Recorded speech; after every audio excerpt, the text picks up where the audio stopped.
malaking tulong yung Pretty Look sa aming mga babae na yung pagising namin sa umaga, di ba?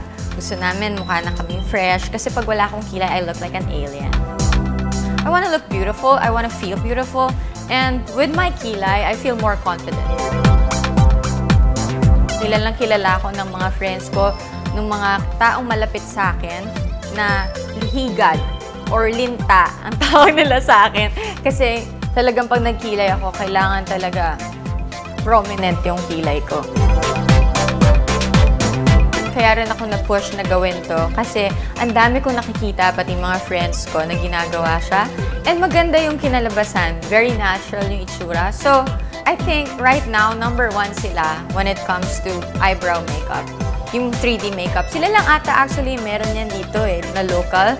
Sila lang yung gumagawa niyan and sila rin yung the best when it comes to yung permanent makeup. Pag wala kang kilay, hindi ka madaling may express yung sarili mo through your facial expression. Di ba parang pag galit ka, ganyan.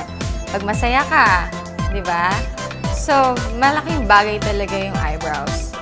Lalo na sa aming mga artista, importante yan. Lalo pag kontrabida ka.